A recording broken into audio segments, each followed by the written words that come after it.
At our long-standing system development organization, the elderly man is of little use. Through contacts, an inexperienced manager named Steve was abruptly brought in. I soon became a pain in his side as a senior employee with a lot of expertise, and he would constantly try to make things difficult for me. Steve once brought a young female coworker to tears in a startling occurrence. "Get out of the company," he said when I intervened to correct him. I made the decision to take up the complaints of every other worker who had suffered at the hands of Steve and promised to make amends.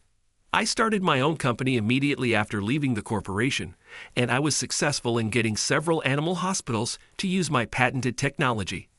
I was shocked to learn that this brought in $20 million, but Steve was in a panic behind the scenes. In this company, Charles has the highest sales. I was never informed that. Continue your fantastic effort, please. The Northeast Animal Hospital was where I, Charles Moore, was. Ruby, my darling cat, has been sick since the morning due to a gastrointestinal ailment. She is a Scottish fold who is 3 years old. I sighed with relief as I awaited the medication after a checkup revealed that I had a mild case of gastroenteritis. I called my wife on a video app after I paid the charge. She must have been anxious. She let out a quiet sigh when I told her the test results, saying, "Thank goodness." We have been wed for 15 years. Since we are both 45, we always hoped to have children. But ironically, we never did. We have loved 2 cats as much as we would our own children in their stead. Sapphire is the male's name, and Ruby is the female's. We went to the recently opened Northeast Animal Hospital today, though I didn't anticipate Ruby needing it so quickly. It gives us comfort to know there is a clinic nearby in case something goes wrong. I chose to make this our usual veterinarian with a sardonic smirk. The hospital's treatment areas are thoughtfully separated per animal. There was a long wait when I arrived at the cat department. Many people appeared to be waiting in the departments for dogs, birds, and hamsters. Although having specialists is comforting, it appears that the recent pet boom may be contributing to a veterinarian shortage. Ruby remained in her carrier in silence. I'll take my time and be by her side today. After all, I just quit the company where I had been employed until recently. I have some autonomy over my schedule now that I've launched my own company. Initially, I was employed by Enjoy Systems as a software engineer. I've loved video games since I was a kid, and I've always wanted to work as a game developer. However, following a convoluted journey, I found myself working in corporate software development. I have one younger brother, 4 years my junior, who works as an actor on the fringes of the entertainment industry. Watching him pursue his passion, saying, "Happiness is making a living doing what you love," has impacted me in many ways. Yet the main reason I decided to start my own business was the harassment I faced from my younger manager, Steve Wilson. Although Enjoy Systems might sound like a light-hearted name, it's known in the industry as a small but established company. Our CEO, Mike Davis, is a hard-working man who tried many jobs before creating Enjoy Systems. One day, he declared, the future is in system-related businesses, and threw himself into studying, even going into debt to launch this company. In the end, his efforts paid off, and his venture became a big success. Talented people joined us one after another, and over time, the company built a reputation for excellence in systems and software development. Our workplace was full of supportive seniors, creating an environment where junior employees could freely share new ideas. In this constantly dynamic atmosphere, we developed unique convenience systems. Until Steve joined, our company was cozy and homelike. Thinking about that still leaves me with a deep sense of regret. From a certain point, due to some private matters in CEO Davis's life, our company started changing rapidly. There are countless system developers and engineers in this world. You'd better work hard for us. From the start, Steve displayed a condescending attitude toward the employees. We kept an eye on how CEO Davis would respond, but unbelievably, he went along with every word this young manager, Steve, said. How did things get to this point? The truth is, this situation ties back to Davis's long-standing concern, his daughter, Linda. It turns out Steve is actually married to Linda. Steve may be a terrible person, but at a glance, he's a stylish and charming man. Linda Davis first met Steve at a cafe, where she supposedly couldn't contain her excitement, saying, "He looks like Daniel, my favorite member of that popular boy band, Charlie's." Linda was completely smitten, and that's how they started dating. She lost her mother to illness when she was young, and CEO Davis, feeling sorry for her, doted on her over the years. As a result, Linda grew into a rather spoiled young woman. Even at 34, she still floats from one part-time job to another.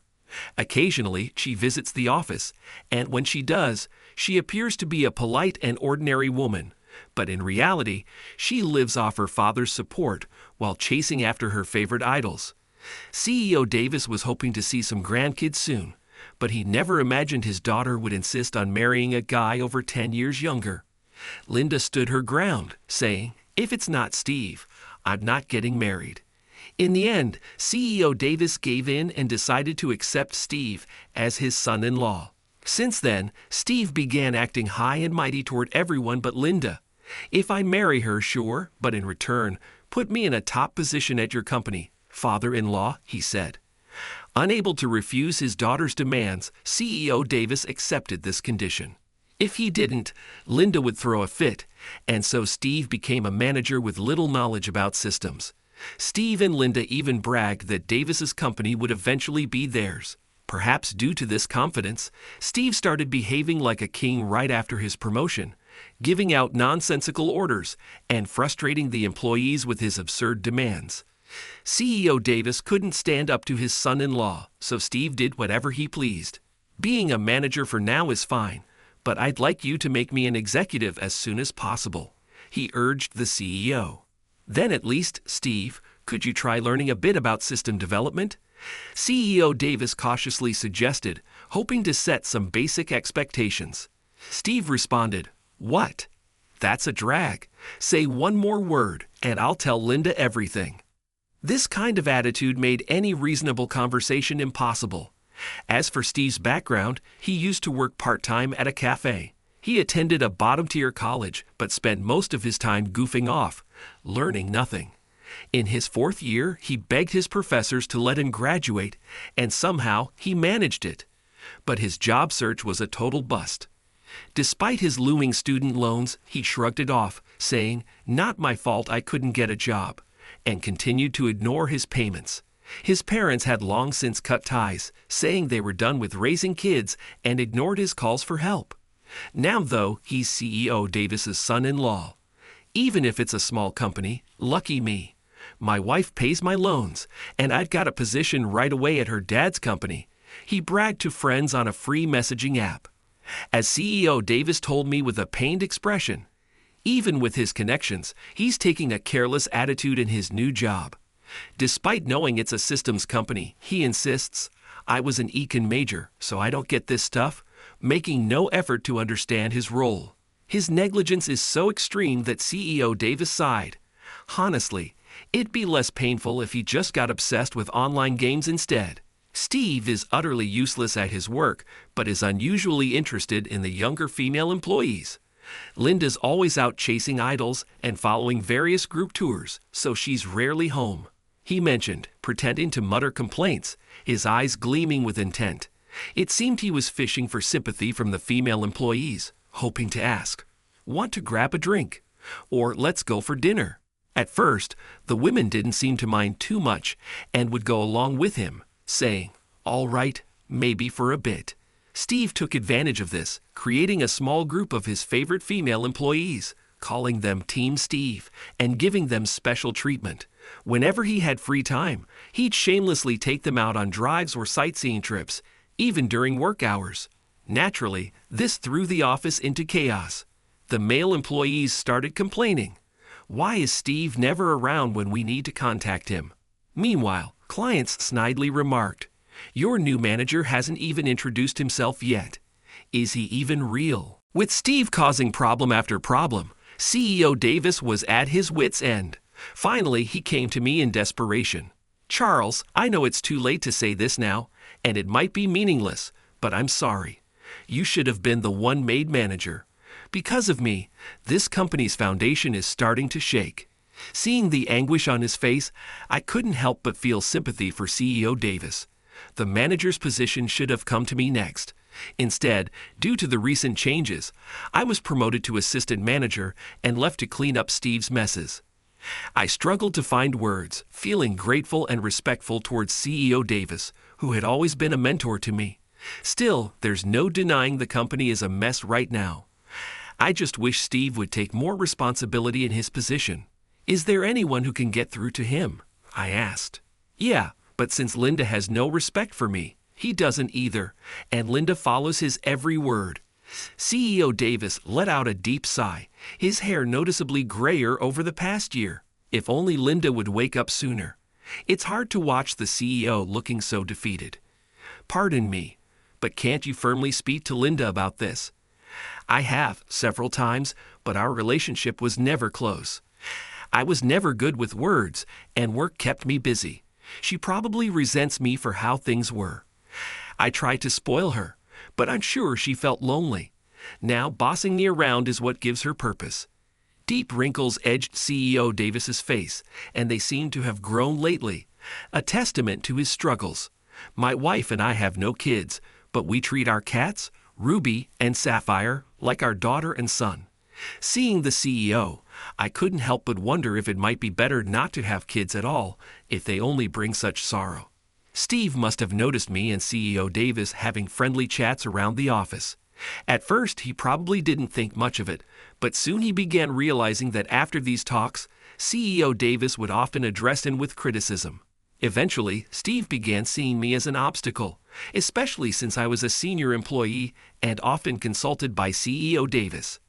Then one day, he loudly declared, clearly aiming his words at me, "Honestly, Team Steve is the most capable in this company. Let's be real. Do we even need the male employees anymore?" I couldn't believe my ears. Team Steve was made up of women who had only been with the company for 2 or 3 years, far from being experienced. There's no way they could handle all the work alone. And what does gender have to do with capability? This was clearly just his personal preference. Seeing the look on my face, Steve added, "Old men are just a hassle, so I'm telling the CEO it's time they left. It's all about refreshing the company, you know." You've got to be kidding, I thought. Who does he think is the one covering for him constantly? He can't even get the timing right for client visits. His language is all over the place, and he lacks basic professional etiquette. And to top it off, he's completely useless whenever I have to bring him along. Honestly, even my cats, Ruby and Sapphire, would be better at keeping business discussions relaxed. I was annoyed, but it wasn't just me who felt the impact of Steve's words. One of my longtime colleagues had enough and decided to quit. It was a real loss. They were highly skilled and quickly found a new job. They said to me, "Charles, watching someone like you get treated this way by a younger manager who knows nothing about the job just didn't sit right. Why are you still there?" I replied, "CEO Davis has done a lot for me, so I'm not leaving so easily." My colleague's parting words, "Loyalty is good, but don't push yourself too hard," really struck a chord. I started thinking maybe I should plan more for the future. Then, I witnessed something shocking. It was nearly the end of the workday as I was finishing up a task and passing by the manager's office. Suddenly, a female employee burst out in tears. Stunned, I stood frozen as she ran out, only to see Steve rush out after her, glaring at me when he noticed I was there. "What's your problem?" "Stop staring," he spat, filled with resentment, then continued chasing after the woman. I quickly realized that the employee was one of the members of Team Steve. Was her name Lee? She was one of Steve's favorites. I didn't know what had happened, but it was clear something serious was going on. I decided I couldn't just ignore this and planned to inform the CEO.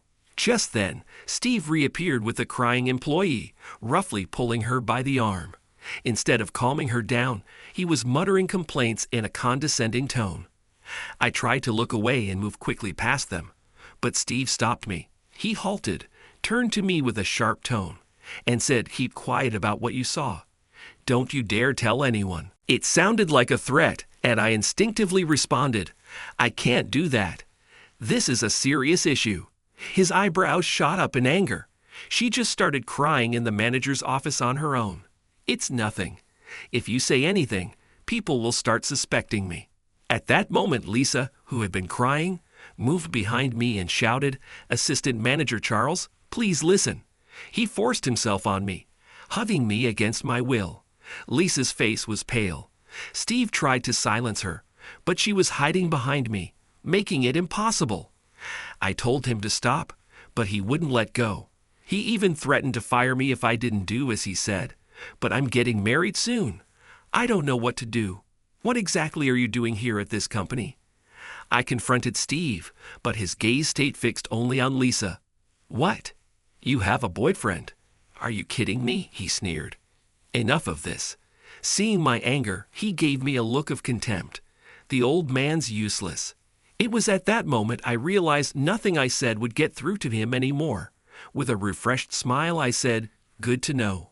Steve gasped as I calmly accepted his insult. "All right then, I'm resigning." With that declaration, I walked to my desk and started packing my things. Lisa looked pale, and even Steve seemed bewildered. The whole office buzzed with murmurs as I gathered my belongings. "Wait, is Charles really leaving? And we're in trouble without him," could be heard, while Steve tried to save face, sneering, "Good riddance. The old man's in the way anyway." I ignored it all. I'd spent many years at this company. A lot of memories flooded my mind, but my decision was final. Lisa, with teary eyes, quietly asked, "Is it because of me?" I smiled at her and replied, "I've been thinking about this for a while. Don't worry." With my things in hand, I left the office. Soon after, CEO Davis rushed over, having heard the news. "Charles, can't you reconsider?" Seeing CEO Davis's troubled expression, I felt a pang of guilt. "I owe you a lot, CEO Davis," I said, bowing deeply. And with that, I took the plunge and resigned. Though I felt some uncertainty, I had no regrets. I began expanding on a business idea I'd been nurturing for a while. Meanwhile, a few days later, CEO Davis was left stunned in the office. Since I had left, 3 more employees had resigned within a week. Lisa, who had been mistreated by Steve, was among them. Her fiancé had urged her to quit. There were reports that 2 more would be leaving by the following week. Even in this situation, Steve was unfazed, smirking and saying, "It's fine." Ever heard of quality over quantity? Team Steve will finally have a chance to shine. What he didn't realize was that our company's best-selling software had been developed by me, and I had already secured the patent for it. Things were about to change drastically. Before long, the only ones left at Enjoy Systems were CEO Davis and Steve. The other employees quickly realized there was no benefit in staying with a sinking ship and fled to avoid trouble. Only Steve remained, casually saying, "Don't worry, father-in-law. We'll just hire new people. It's no big deal." Then, one day, a call came in. "We'd like to contract your medication software system for our hospital." Steve couldn't have imagined that calls like this would keep coming in throughout the day. Unaware of the situation, Steve excitedly called out to his father-in-law, "See, old man, we're getting tons of requests to contract that medication system. This will show those quitters." CEO Davis turned red with anger and shouted, "We can't handle that medication system anymore. You drove Charles out." "What? What do you mean?" Steve's face went pale, and he dropped to the floor in shock. "Why don't you just recreate it, father-in-law? It's a gold mine. We can't just let it go to waste." CEO Davis let out a heavy sigh. "Steve, have you heard of a patent?" "I kind of know. Isn't it something you get at the Tokyo Patent Office?" "Oh wait, that's a tongue twister." Steve smirked, feeling smug. "Let's just copy that medication system and get a patent ourselves. If old Charles could do it, it'll be easy. We can't let him beat us." "I knew you were a fool, but I never imagined this level." "I truly resent you." "What? What are you talking about? Let's get it done in half a day." Maybe that system took Charles 7 years to develop. With that, Steve Davis slumped into his chair in despair. Meanwhile, I had launched my new company, simply named R&S after the initials of my cats, Ruby and Sapphire. The hospitals I'd worked with before at Enjoy Systems congratulated me on my independence and sent their support. Of course, they assured me they would continue using my medication system. I even received calls from private vets who'd used the system at their previous clinics, praising its effectiveness and asking to use it again. So what exactly does my medication system do? Simply put, it helps manage the treatment of animals that come to the hospital in poor health. The vet examines the animal and, if necessary, administers medication. Since animals can't speak or convey their condition, it's crucial to be cautious with their medication. Maybe my perspective comes from having cats, but that desire to speak up on behalf of these animals was what drove me to start developing the system. I wanted to find a way to use hospital-prescribed medications more effectively for animals suffering from illness or injury. So I began researching medications from various companies, both domestic and international. I looked into factors like ease of administration, successful case studies, side effects, and instances where the medication wasn't effective. Next, I researched the safest possible drug combinations that could be administered simultaneously. Even animals can have allergies, so I constantly sought ways to enhance safety in combining treatments. After collecting as much data as possible, I spent 7 years building this system. In fact, the Northeast Animal Hospital near my home has also adopted my system. The gastrointestinal medication prescribed for my cat, Ruby, was carefully selected based on this system. Ruby has a condition called chondrodysplasia and sometimes requires painkillers and anti-inflammatory drugs. So having a safe and reliable system for medication interactions gives me a sense of accomplishment. Our company's revenue now reaches an impressive $20 million. At a time when I'm experiencing such success, Steve stomped his feet in frustration. I had no idea Charles developed such an amazing software. I can't believe it's the top seller in the company.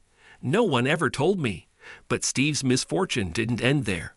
What follows is a story I later heard from coworker Davis. In the near-empty office of Enjoy Systems, Steve's wife, Linda, burst in, visibly furious. Startled, he wondered what could have happened. "Linda, I'm at work.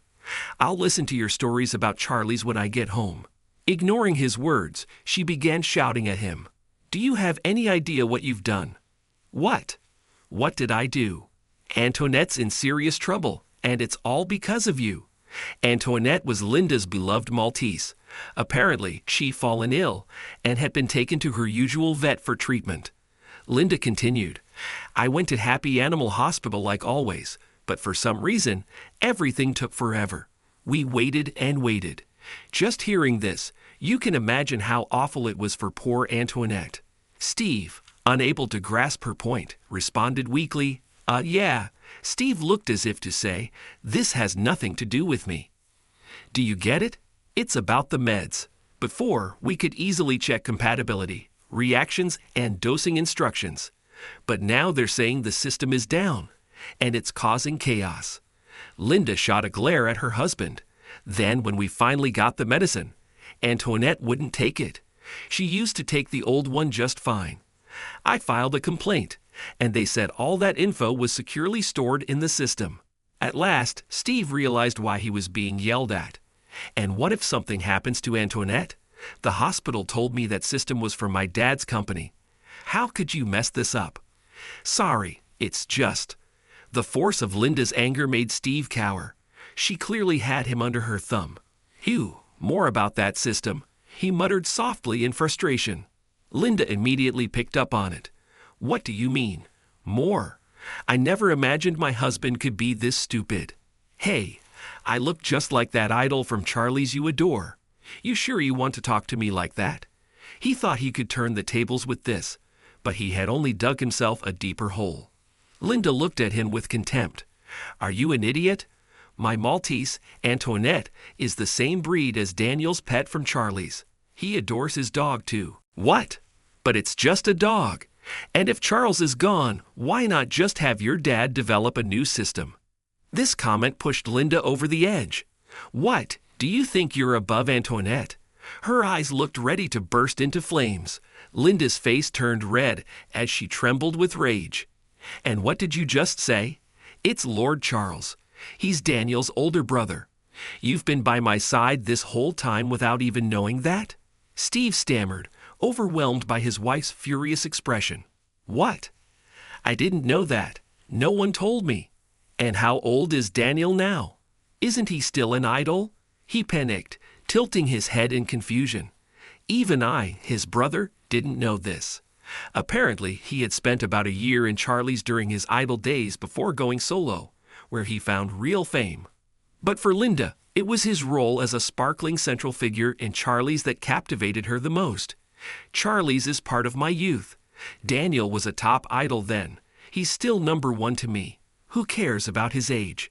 Plus, he's now thriving as an actor. Up to this point, Linda spoke dreamily, lost in admiration. Then she suddenly changed. And you, who are you? You just barely resemble Daniel, and lately you've been putting on weight, so you look even less like him. I don't need you anymore. Wait, hold on a second. Steve felt the pure devotion of a girl so in love she couldn't even approach him. Lord Charles is Daniel's real brother. I was satisfied just catching a glimpse of him from time to time, not interfering with his work. But you have committed an unforgivable crime. Steve knelt, practically growling at her feet, pleading for forgiveness. I'm so sorry, truly I apologize. I'll even go beg Lord Charles for forgiveness. Just please don't divorce me, I'm begging you. With the toe of her red high heel, she nudged him and said, I know about you fooling around with the female employees too. Get out of here. Steve was promptly kicked out of both his job and his home. CEO Davis relentlessly demanded he pay back the company's losses. Linda didn't hold back either. You committed infidelity, so I'll be taking a hefty alimony. When I heard this story from the CEO, I couldn't help but feel a twinge of envy. Well, I wish I'd been there. I would have loved to see Steve get completely crushed. After I repeated myself several times, CEO Davis chuckled, saying I've been irritated with him for so long. It felt satisfying. It's the first time Linda has ever seemed so strong. Steve was ordered by CEO Davis to pay damages for the losses he caused the company. Meanwhile, Linda, now his ex-wife, told him, How dare you disgrace me like this? And labeled his actions with the female employee as infidelity, doubling the divorce settlement. But that wasn't all. Steve had counted on Linda to cover his unpaid student loans, which were over $50,000. Oh no, how much is this going to add up to? Pale-faced, he went crying to friends and family, hoping someone might bail him out. Still clinging to that same entitled mindset, Steve found no one willing to help him. All I can say is, you blew it. People would just laugh it off. In fact, I even got a call from him once. Charles, please let me apologize. I told him it wasn't necessary and hung up. It's amazing to think that CEO Davis's daughter was such a die-hard fan of my younger brother from his teenage idol days. I was honestly surprised. Although Linda was a bit of an intense fan, she valued my work and even pleaded for me to return to the company. In the end, after numerous discussions with CEO Davis, we decided to form a business partnership. I know it's been chaotic, but I haven't given up yet. I'm determined to bring Enjoy Systems back to life. So please, Charles, or should I say, President Charles, let's work together. He extended his hand for a handshake, and I firmly grasped it. CEO Davis, your determination has pulled you through many crises before. Let's face this together as partners. Thankfully, a few former employees reached out, saying they'd be willing to return to Enjoy Systems. I'm not ready to be outdone by the younger generation just yet, I said. And Linda? She's deeply reflecting on things and has decided to take a job at a food company. It's truly a relief. It was a true case of every cloud having a silver lining. Smiles returned to everyone's faces.